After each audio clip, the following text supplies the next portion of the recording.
Hi, everybody. The broadcast is live. Welcome to the virtual tasting for the Eureka Whiskey Club. We have a lot of new members this month, so thank you as always for the new members. Thank you for the members that have been here since the beginning. Really excited about this month's basket. We're joined today by Mr. Dan McKee, head master distiller for Mickers Distilling. Dan, you want to say hi and give a quick introduction? Hi, thank you everybody for joining us tonight. I'm excited. My name is Dan McKee. I am the master distiller with Mickers Distillery.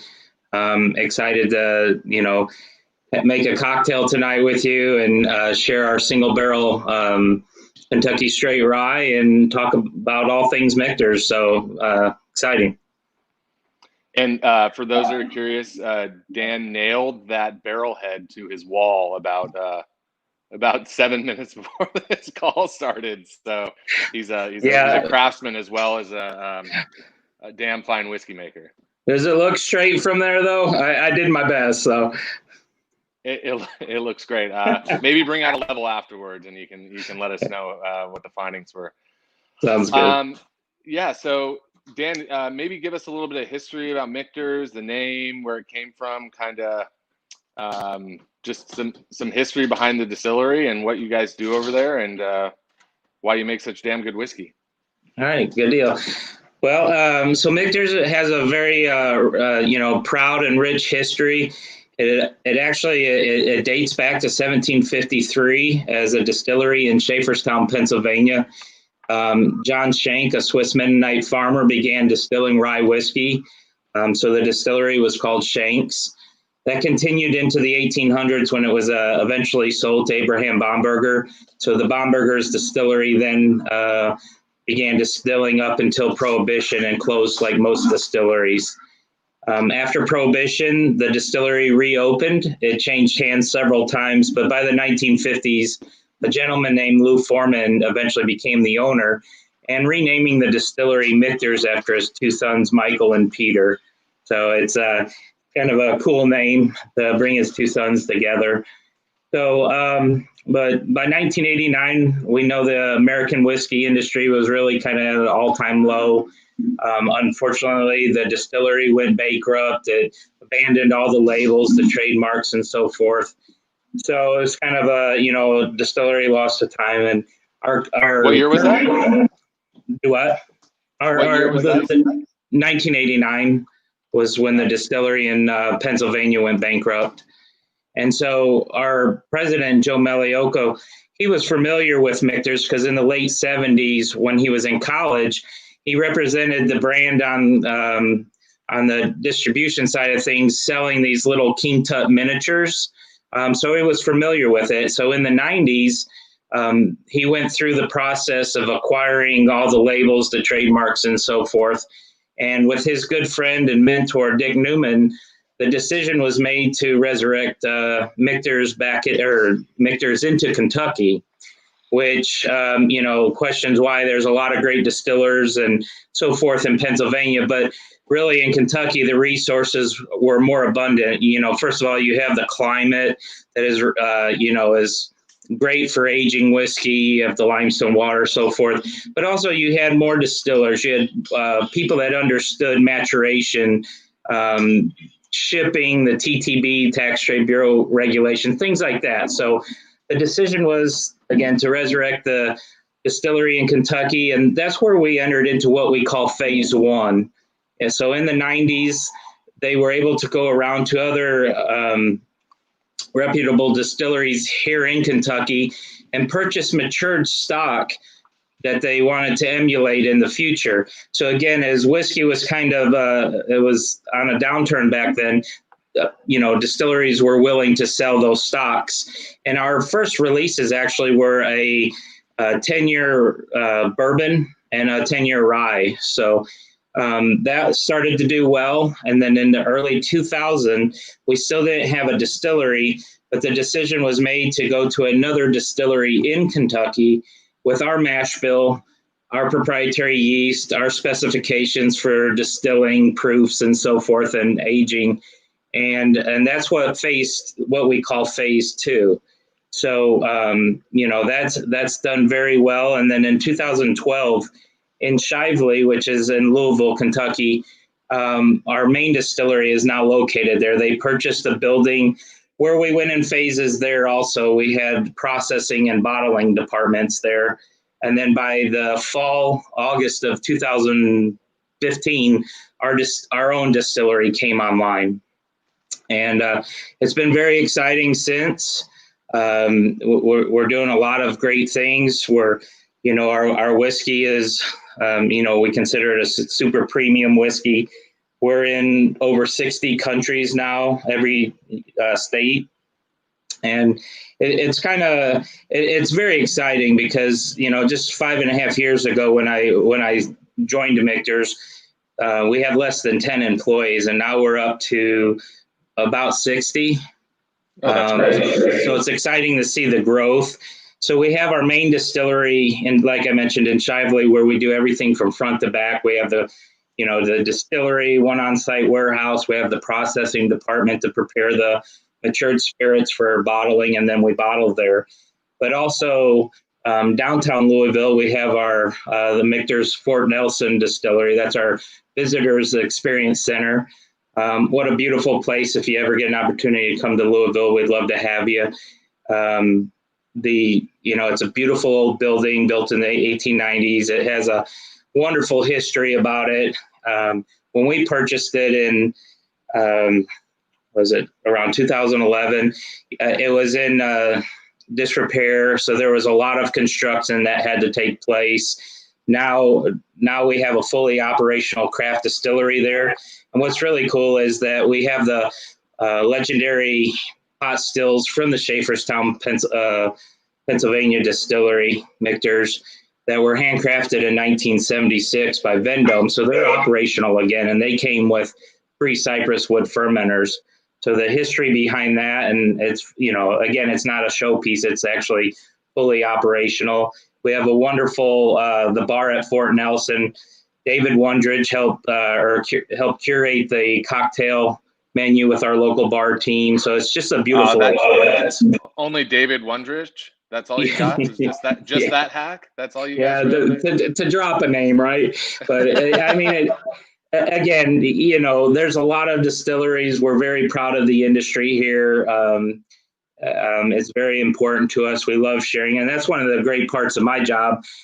First I get to make whiskey every day, but then also I meet a lot of great people, whether it's guests or, when I get to travel, I meet bartenders and everybody in the industry. And it's just a lot of fun. Like doing something like this is really enjoyable. And, it's just part, it's part of the job that I love. And it's great sharing what we do at Mickers because we're a very high quality focused company. It shows in the whiskeys.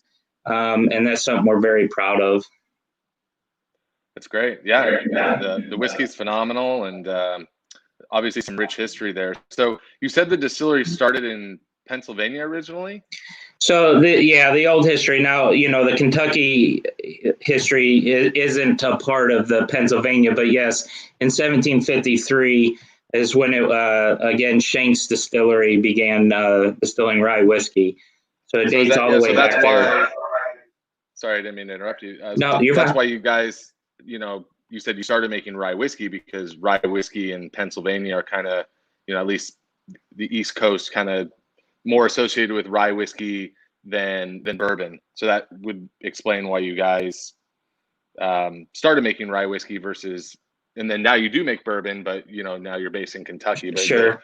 The first whiskeys that Mickers ever made, back in 1753, you said? What was that? Yeah, 1753. Because back then, in Pennsylvania and so forth, like you said, the East Coast, rye was that predominant crop, and it wasn't until later on, and especially after Prohibition, where the use of corn and and bourbon really came to what we know it now. But in fact, the rye has been the flagship of Mickers for a long time. I mean, bourbon has caught it now, but it's something that we're very proud of. They're single barrel. You'll notice with our products, they're either single barrel or small batch.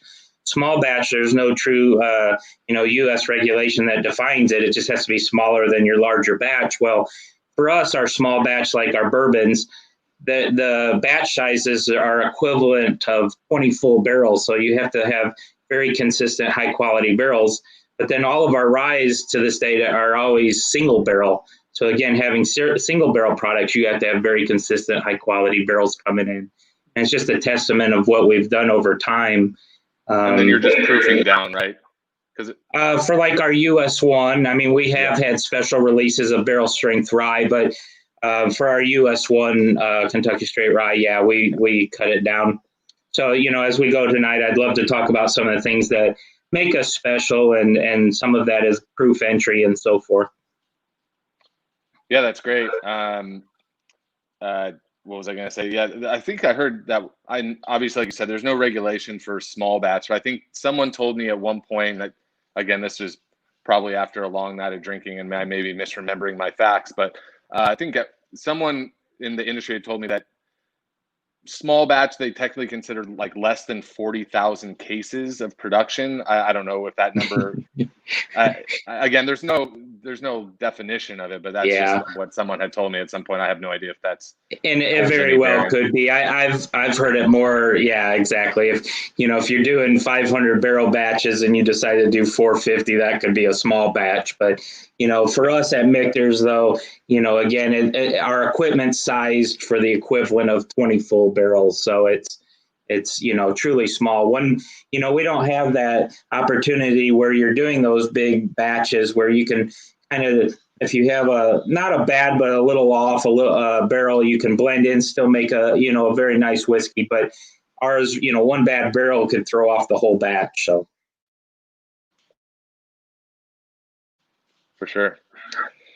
Yeah, get into. I think we'll talk a little bit about the. So everyone should have received the Fonte's. Every time I say that, I feel like I'm mispronouncing it, but Fonte's, right? That's the way you pronounce it. That's to our knowledge. Leo Fonte is an amazing roaster based out of Louisville. He's won tons of awards for his coffee. So this is a collaboration that you guys did together, where it's a bourbon infused coffee. Leo said that he would kill both of us if we revealed his secrets, so we probably should stray away from that. But and I don't know what Leo's exact process is. He was very particular about not sharing it. But a lot of bourbon or whiskey infusions with coffee, to my knowledge, is starting when the coffee beans are still green, right? They're not roasted. I don't want to give too much information away, but is that safe to assume that something with the coffee beans before they were roasted is how the infusion process happens, or are you sworn to secrecy by Leo? Well, I would be sworn probably to secrecy. The beautiful thing about this is I get to be a part of a lot of amazing projects.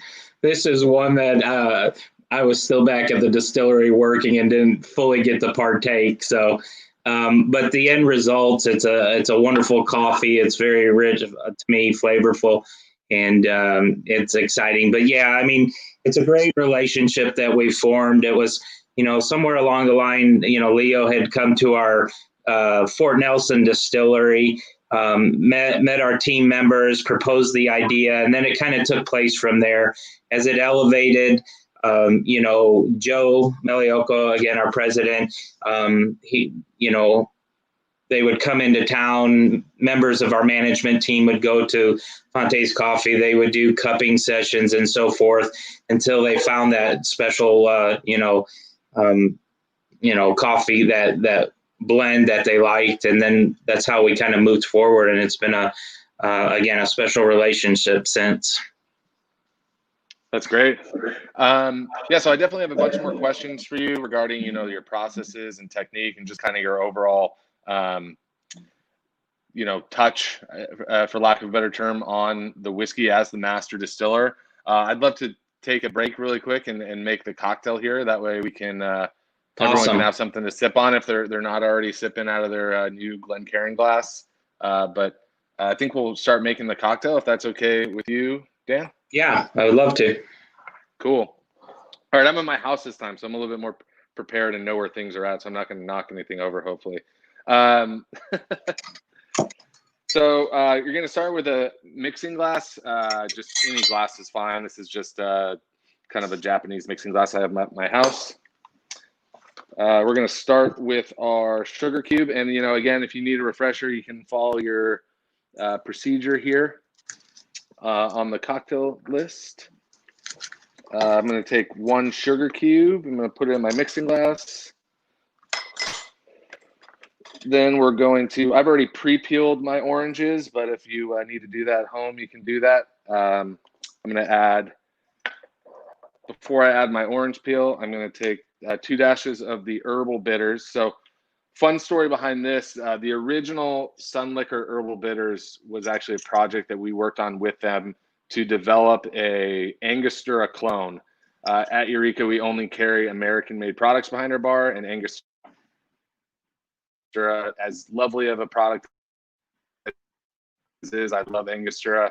It's not mainly partnered with this little distillery out of Seattle called Sun Liquor, and they developed these herbal bitters for us. And if you've ever gone through bitters experimentation to match the flavor of Angostura, it was a long process, and we tasted a lot of bitters, and tasting bitters is not always the most exciting things, but it's really good. And so this is going to be similar to an Angostura clone. So this was included in everyone's whiskey basket. So we're going to do 2 dashes of this. The bottle's a little full, so I'm just going to add a couple more. I'm going to add my orange zest, the muddle. Okay, and we really want to get those oils out of the orange, but not over muddle it where we're getting any of the bitterness from the pith. And then I'm just going to put a splash of water into there to help kind of dilute some of those sugar crystals.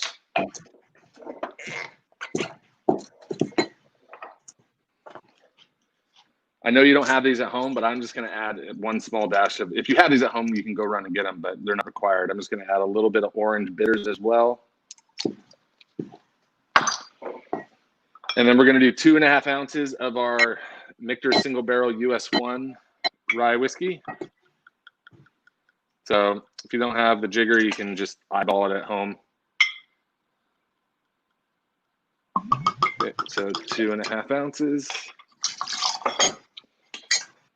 Oops, I forgot to muddle my coffee beans.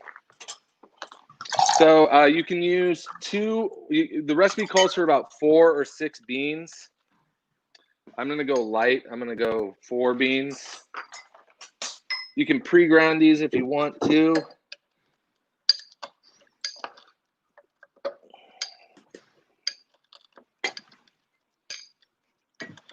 Would have been easier if I did this before adding the whiskey. But we just want to get some of that coffee flavor infused. You can make a syrup out of these beans too if you want, or just infuse it into, like, you can actually just grind the coffee itself up and infuse it into the whiskey. I'd be a little bit careful if you did that because you don't want it to be too overpowering. All right, now that you got them muddled up a little bit, we're going to add our ice.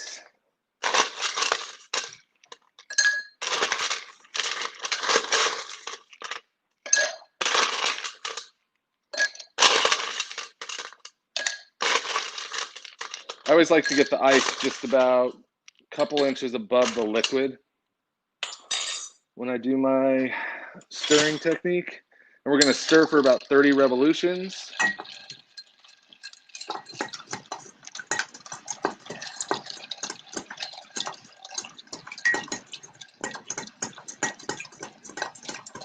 Beautiful. Take my strainer. And then just so any of those ground coffee beans to get out of there, I'm just going to use a mesh strainer, small mesh strainer. Actually, I'm going to add my, hold on really quick. You can use regular ice, but I'm going to add 1 large ice cube to my glass. Just a single ice cube. Slow down the dilution rate. Pour right over the ice cube. Beautiful.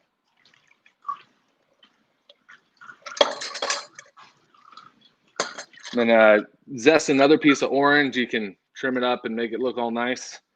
You're going to bend it down into the drink to get those oils in there. Rub the outside of the orange. This is the bitter part of the orange. I think we talked about this in a previous virtual tasting. You don't want to use this side where the pith is. You want to use the outside where all the fresh oils are. Rim the glass and then just drop it in.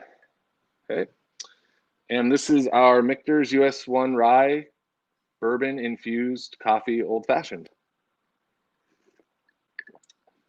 Cheers. So you should get one of the things I really like, and one of the reasons I decided to do an old fashioned with this is just that floral orange note on the whiskey is so beautiful on the nose, and I feel like it pops with that muddled orange rind, and then that kind of coffee note adds a little bit of bitterness and nuttiness to it that also complements some of those sweet caramel flavors in the whiskey as well. So again, who doesn't love an old fashioned? Who doesn't love coffee? Great combination. So yeah. Cheers, everybody. Cheers. This is great. I don't make a lot of cocktails, so this has been interesting. I think I poured a little too much rye, but it's great with your. I mean, the caramel corn that we included this month is also from Kentucky-based companies. Really small business. Brad, his last name's escaping me, but Cappy's. Brad, the owner, is great. They use all natural ingredients, and yeah, this is one of my favorite snacks that we've included so far. So hope you enjoy some Kentucky, and it's Kentucky bourbon caramel corn with the old fashioned. So enjoy your cocktails. We'll keep talking about it. A couple more questions here. Dan, so if you want to just talk about your day-to-day responsibilities as master distiller, some of the unique processes that happen at Mickers, yeah, I'll pass it over to you. Sure. So just kind of, day-to-day, that's kind of what I was joking about earlier, but about just having, a great job, just getting an opportunity to make whiskey for people all over around the world to enjoy. It's something special to me. We have a great team. I work side by side with our master of maturation, Andrea Wilson. She's very well known, well respected in the industry. So we I approach and I oversee the distilling portion of it, where Andrea oversees Sorry, just for some of our members that may not know. Just for some of our members that may not know, what is when you say maturation, what is that referring to? Oh, okay. That's overseeing the aging of the barrels, the stocks. So we call it maturation. So yeah, her title, she's a chemical engineer, master chemical engineer. So she oversees the maturing of the stocks, and then we work together and bring it together. We have a great team. Matt Bell is our distiller that I work closely with, our head of R&D, Kyle Lloyd, and so forth. We have a great team. And so kind of day to day, again, it changes. The great thing about being like a mid-sized distillery, I'm not removed from the process. I'm out on the production floor daily, working with the distillery operators, whether it's looking the grain, unloading trucks, and so forth. We have, the milling portion of it. We're making our mashes. All of our mashes are, of the sour mash process, where we're reusing liquid from the previous distillation into the next batch. And it helps us adjust the pH to make an environment more conducive for the enzymes from the malted barley, to convert those starches to sugars and so forth. So just kind of still involved with the mashing, fermentation, and then the distilling portion of it. And it's really exciting at Mickers because, again, we always talk about the quality. We have a cost be damn approach when it comes to quality. And that's what makes Mickers. And again, the whiskey speaks for itself, but our mash bills, we don't release the percentages, but they consist of corn, rye, and malted barley. Okay, they're non-GMO, U.S. grade #1. So right there, we're paying a premium to have the highest quality grains. We're mashing it. Our distillation system, all of our actually distillery equipment, but was built by Vendome. They're a local company in in Louisville, but they're known worldwide for their quality and craftsmanship. So our distillation system consists of it's a 100% copper, over 11,000 pounds of copper in the system. We have a 32-inch diameter continuous column still. It's 46 foot tall. And then, so you run the fermented beer through it, you distill it the first time, then we send it to our doubler pot still and distill it a second time, removing some of the more impurities and increasing the proof. And we end up with a very nice, kind of clean, but very flavorful distillate, fruitiness, floral, those notes. Sorry, I'm getting a little background noise on my end. Are you getting do you hear an echo on my part? I'm so sorry. I'm not. Okay, cool. I just, sorry to interrupt you. I just no problem. Maybe hoping you could touch on the art or the procedure, or however you want to refer to it as, of making that cut between your heads and your hearts and your tails, and how big of a decision-making process that is as a master distiller, and kind of what you look for when you're doing that process, and maybe Sure. elaborate on what all that means for our members that may not know that. Yeah, process.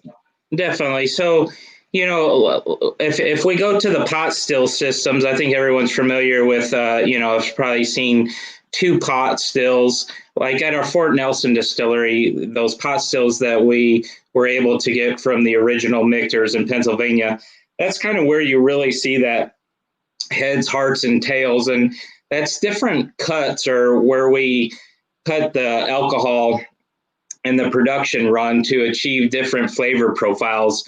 So again, it goes back to, you bring your grains in, you mill it to a much finer particle.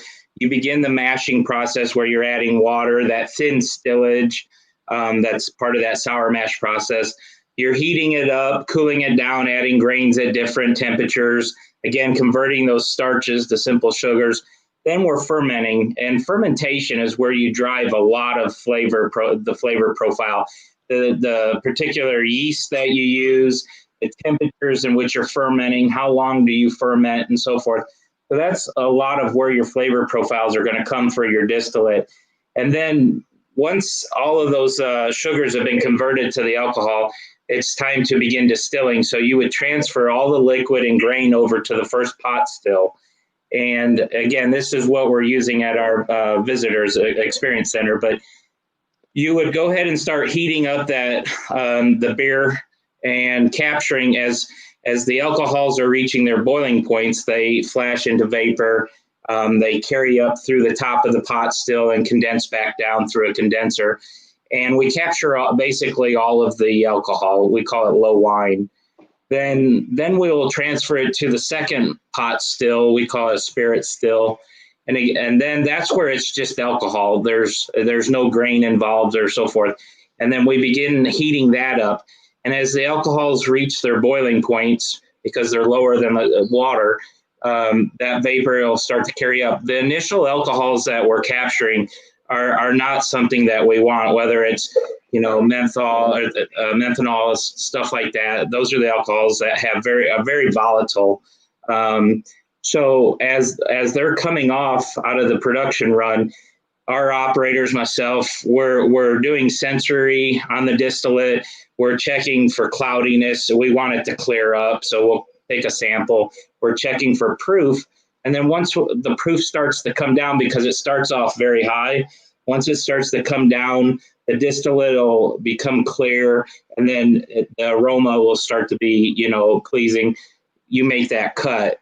And then when we say cut, we go into what we call hearts. So we went from the heads to the hearts, and that's going to be the bulk of the run. So it's kind of, as the alcohols are coming off, your proof is going to start to lower.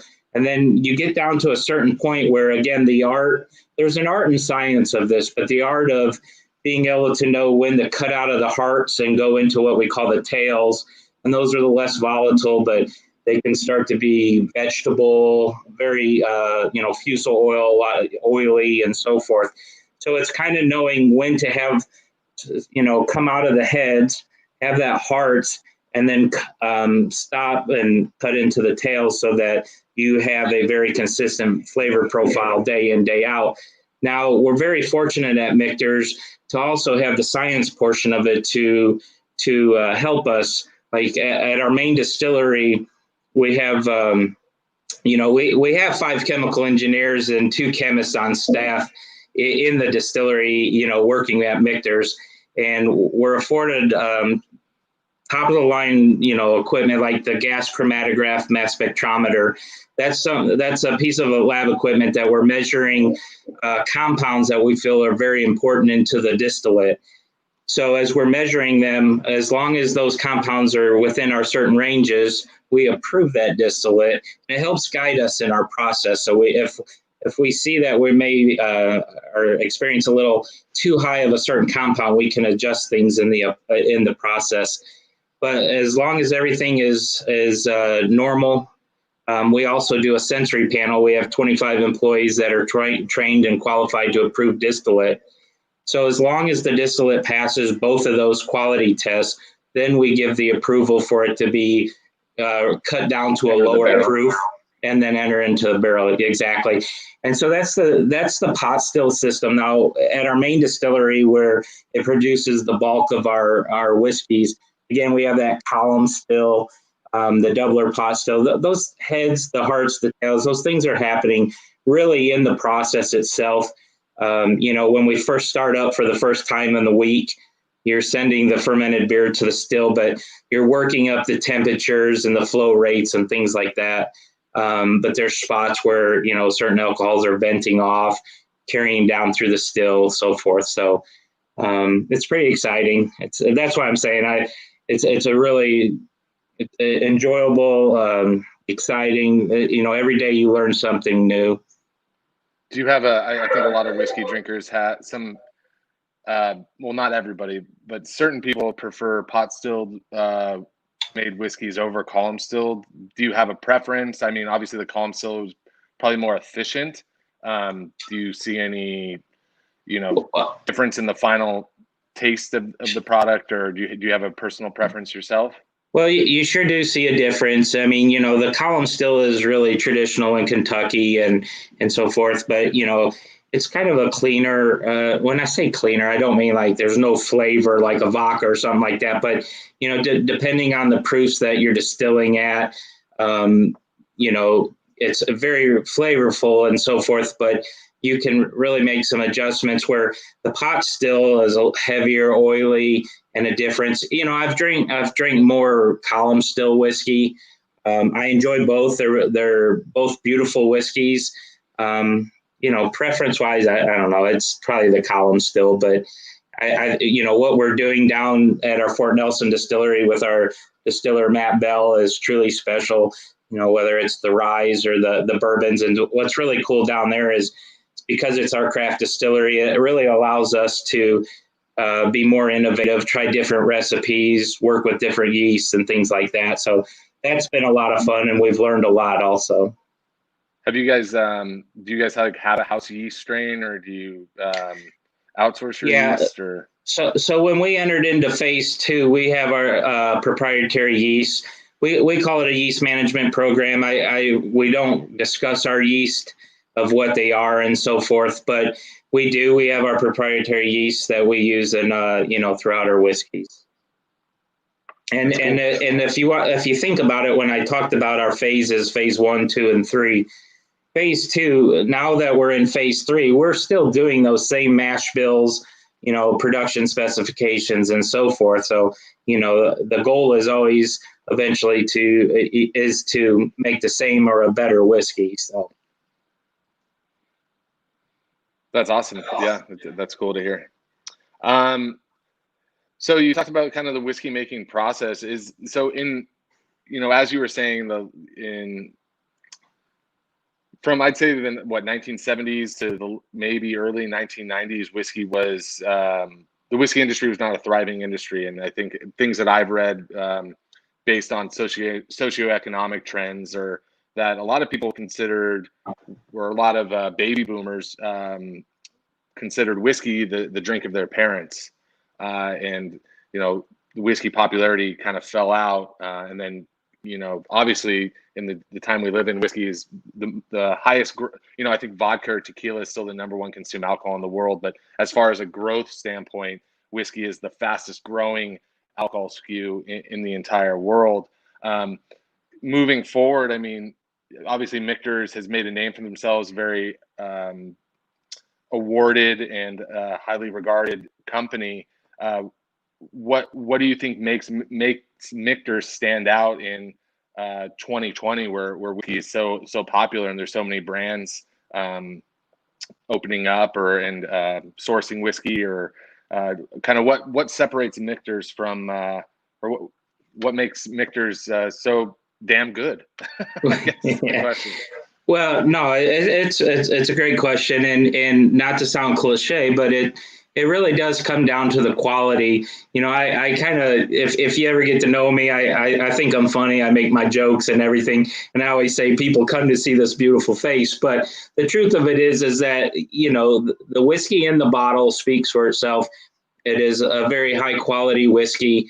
The consumers love to enjoy it, whether it's at home or at bars, restaurants, and also, the bartenders wouldn't use it to make beautiful cocktails if they didn't believe in it. And I think that's what really drives it. I mean, there's so many reasons why the whiskey industry is thriving, whether it's, people, millennials coming up and enjoying and appreciating the, brown spirits and so forth. But the quality of the quality in the industry has grown tremendously also. But the creativity of bartenders and so forth, and the acceptance of the consumer to, now we're at a day where, okay, I'll pay extra to have a single barrel 10-year product in a Manhattan or an old fashioned or, things like that, where many years back, it was always the shelf whiskey. There's acceptance now, but why? Because whiskey, the quality has increased. And again, that's what makes Mickers special, is that commitment. I mean, if you want to talk about the barrels that we use for our aging process, all of our wood staves that make up the barrel are air dried, seasoned for a minimum of 18 months, up to actually 60 months. And that air drying, it's, when they cut the logs into the wood staves, they stack it in piles, they leave it out exposed to the elements for, again, minimum of 18 months. It's drying, seasoning, those tannins that are in the wood that impart bitterness and astringency, it starts to break down so it doesn't impart as much into the whiskey. We're not looking for that. Then our barrels, they're all toasted and then they're charred. That toasting profile that we do, that's an extra step before the charring process. So that's the art of low heat, and you're placing a raised barrel over like a small oak fueled fire.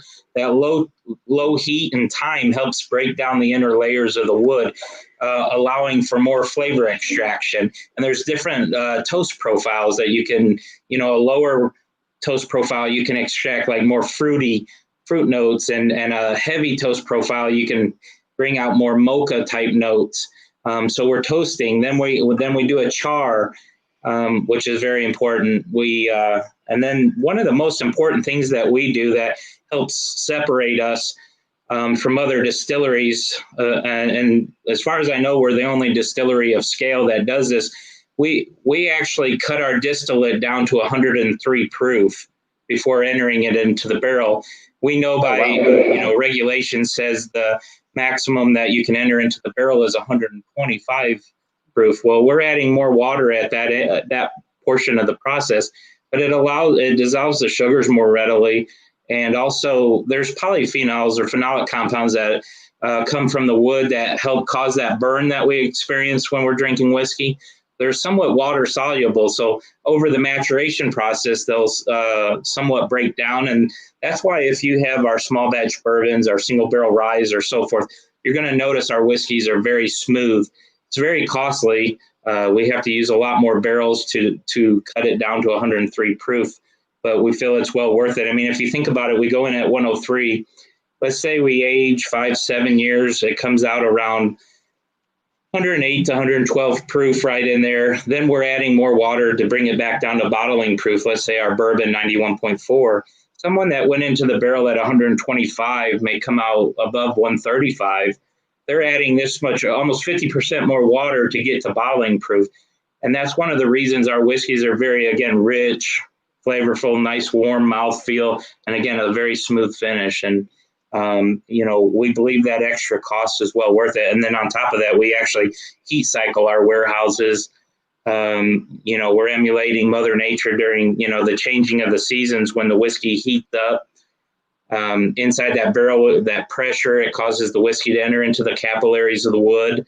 And then when it cools back down, it's coming back out, extracting those flavors. Well, in the wintertime, when in Kentucky, when the temperature's kind of at a lull, we'll actually close the windows, louvers of the building, heat the warehouse, will heat it up, will cause a temperature change to occur in that barrel, and that whiskey expands into the wood. And then we'll shut the heat off, open the windows, louvers, and naturally let it cool down, again, creating what we call a cycle.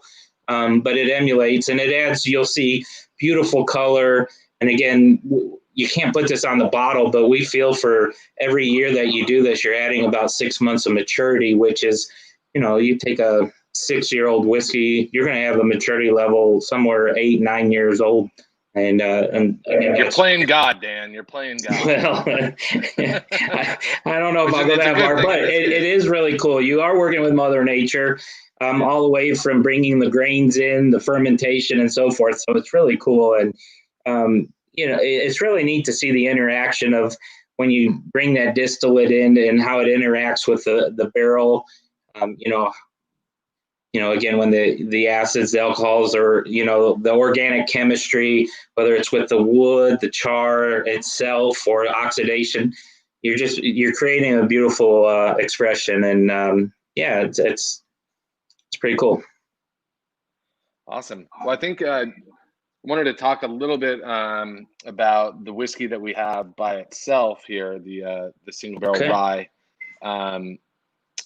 We included the Glencairn glasses this time, and Glencairn glasses are really great for evaluating whiskey. I think the nose, smelling the whiskey, it helps a lot. I think when you smell a whiskey out of something like a rocks glass or a bucket or whatever you want to call it, you're losing out on some of those aromas that really help the Glencairn glass help kind of bring that to your nose. My recommendation when smelling out of the Glencairn glass is you want to smell at the top of put your nose rested against the top of the glass to really get kind of the more fruity aromas. And then, so when I rest my nose at the top of this glass, I get a ton of orange blossom, honey, a lot of florality, fresh cut grass. And then when I smell at the bottom of the glass, I'm getting more of that oak or that high alcohol content. When you smell at the bottom, I don't know, Dan, is there anything I'm saying you want to add to any of that? Or no, it's kind of like a lot of things. No, you're spot on. Everyone, there's several different ways. Everyone kind of has their opinion on it, and you're exactly right. One thing I would add, a lot of people come right to left from the nostril. You're right. Come in high, come in low, come in the middle. You'll see different, those molecules, the way they travel up the glass, the more volatile. You're right. You'll have different experiences in different places. One thing I do want to throw out there, if you're nosing higher proof alcohols, definitely don't just put your nose down into it. You run the risk of burning your nose, or however, it'll kind of ruin your experience for the evening. So, especially if you're doing quite a bit of it. But yeah, you definitely want to have some water, a few drops of water if you're drinking anything above 100 proof, in my opinion. Well, sure. I typically drink neat. A lot of people, you're right, they'll add little drops of water and so forth. I always recommend, and it's something I learned, was try it neat, then start doing, to enjoy the whiskey from its, at its core, and then start doing it how you enjoy it. There's no wrong way to enjoy it. To me, when I put an ice cube in it, it alters it enough where I don't always enjoy it. Even when I try to drink it fast, I feel like there's a kind of watered down taste to it. So I enjoy it neat. But yeah, definitely. A lot of people do love that super high proof whiskey. And that's another great thing, though, is there's so many different expressions out there to, really, take care of so many different, taste profiles people have. So. Yeah, I mean, I love barrel proof, barrel strength whiskey, but drinking something that's 120 plus proof neat to me is you're gonna kill your taste buds pretty quickly. You got to get some type of ice cube or water in there, in my opinion. Or a short night, it's. Yeah, I guess if you have a different agenda, you just want to go hard, then just drink some 125 proof whiskey and you'll get there quicker, I guess. Cool. Well, I did want to just look at the comment section and see if we had any questions from our members. Go ahead. Well, just talking about the rye that we have real quick, I mentioned that, it's a single barrel Kentucky straight rye. One of the things we do say about our rye, though, we call it Kentucky style rye, just meaning that the rye is, there's not as much rye versus like an Indiana style rye. There's some very nice ryes that come out of Indiana that are very bold and spicy.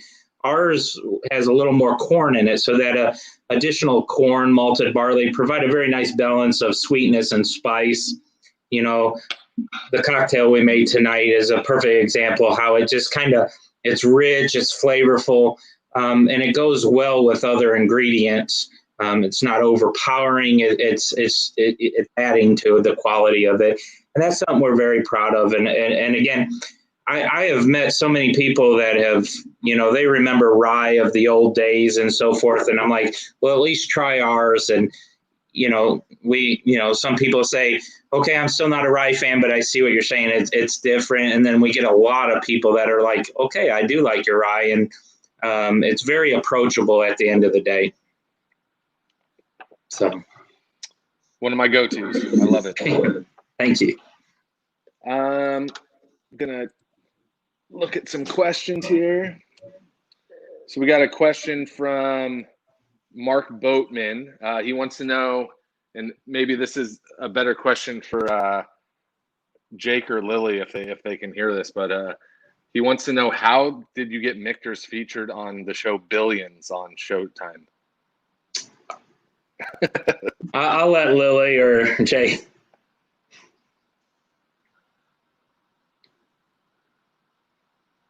There he is. Jake, we can't hear you. We got to get Lily on the camera. That's a Lily question, 100%. Well, I don't know if Lily's available at the moment. There she is. Wait. Hey, there she is. Sorry, Lily. We called an audible. I know you weren't expecting to be on camera tonight. No worries. But, no. I'm totally available to answer. So, so we have been so fortunate. The family, the owners, have been friends with the creators of the show for a really long time. And actually, some of the creators would, email Joe on the weekends saying, I'm making cocktails this weekend. I want to make Manhattans. What should I use? And so they've had a friendship for a long time. And the show called for characters that drank really high-end whiskey, and it was just a natural fit. So we've been so fortunate. And, not only now are the creators still huge fans of Mickers, but the cast and the crew. And it's been a really beautiful symbiotic relationship. And everyone just seems to enjoy the whiskey just as much as we enjoy the show. So we're very fortunate. Yeah, I'm sad to say I have not been able to get around to watching that, but I've heard very good things. So it's on my list. I always say with TV shows that it's not going anywhere. So whenever you're ready to start, it'll be there for you. It's awesome. I highly recommend it. Well, after I'm done watching The Office for the 500th time, I'll get around to it, I'm sure. The Office is my favorite show ever, so I don't want to take away from the 500th viewing of that one. Got it. Thanks, Lily. We appreciate you jumping on and helping us out. Let's see here.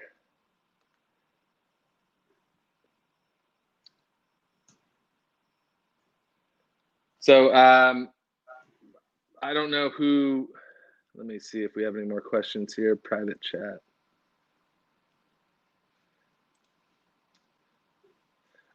Josh Bernard wants to know, what size are the stills that you guys are using I don't know if that's in reference to the pot stills or your column stills, but Dan, I don't know if you can address that. Yeah, the pot stills, the first pot still, the beer still is 550 gallons, and the spirit still is 110.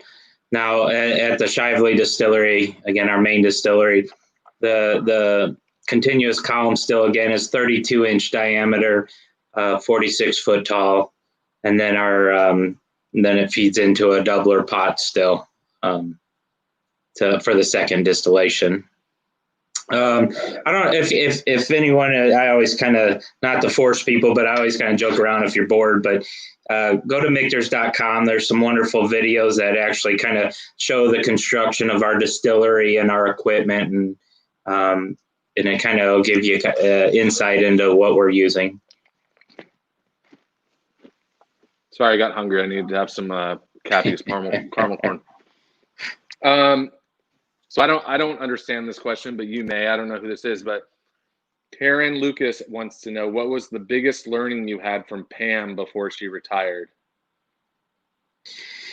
I don't know if there's one individual moment. Who's Pam, by the way? I'm sorry, I do not know that. No, yeah, sorry, I should back. Yeah, so I actually have been very fortunate in my career. I've worked with a lot of great people. I started as a distillery operator at the Jim Beam Claremont Distillery. After a couple of years of a distillery operator, I was fortunate enough to promote into supervision at the Booker No Distillery in Boston, Kentucky. And I worked that's where I joined Pam Heilman. She was the distillery manager at Jim Beam. And Pam has been, along with many other people, but Pam has been very instrumental in my career and teaching and so forth.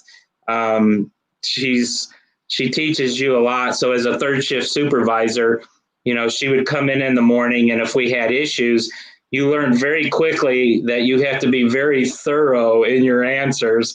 And it made you do the homework. It made you, go out, ask the questions, learn what was going on, understanding the process. And that was a lot of mentoring, just kind of teaching you through the process, how to run a distillery, understanding fermentation. And then, at some point when she left Jim Beam, she joined Mickers as the distiller and vice president of production. Sometime down the road, I actually, the opportunity presented itself for myself to join Mickers as the distillery manager and to help oversee the construction of the distillery with the team. And there I continued to grow underneath with Pam teaching. And as Willie Pratt, our first master distiller, he retired and Pam became master distiller. And then when she retired, that's how I became master distiller. But there's not one moment. She was very tough, but very, very thorough, but then kind. And it was a great experience to learn under Pam. And I think that's, I take that with, in fact, we still, now that she's retired, we still talk all the time. And that's what I take from it, is that relationship of work and friendship, and then just kind of growing up and learning distilling under her. And again, I've been very fortunate, just at Jim Beam alone, you work with people with 10 to 40 years experience, and you can't buy that in a book, so that's something that I'm very fortunate to have. But yeah, Pam, she's very special. And, like I said, as she's retired, it's great because we still talk all the time. And, it's great because if we're seeing something in the distillery, I can still call her tomorrow and be like, hey, did you ever experience this, or ask for some help or whatever? And truly instrumental in my career. That's great. I mean, you always have to continue learning, and our mentors are the ones that, someone told me early on in my career, never think you're the smartest person in the room. No, because somebody will show you different. Yeah. Cool. All right, Dan. Well, I think that's it. That's all we got. We're coming Okay. up to the end here. I have one last question for you, and I hate to ask you this because I know it's like choosing between your favorite child. What is your favorite whiskey that Mickers makes? Yeah, other than the US 1 rye that we have featured here. So that one's off the table. Sure. If there's another whiskey that you would recommend, rare, readily available, whatever, what is the one that you would choose that Mickers makes? Well, you know, I will answer it, but typically I stay with the US 1 line because again, we have a very good but bad problem of our whiskeys being allocated. So, I do kind of stay away from like our limited releases, like the 10-year bourbons, the ryes, and so forth. I do drink probably the US 1 rye neat, probably most often. I really do. To answer your question, it's probably our single barrel 10-year rye. Since I've joined the company, it's just been a beautiful whiskey every year. And but I really as a I always kind of joke around about there's nothing better on a Sunday afternoon, Sunday evening, whatever, just sitting back with a some single barrel rye neat and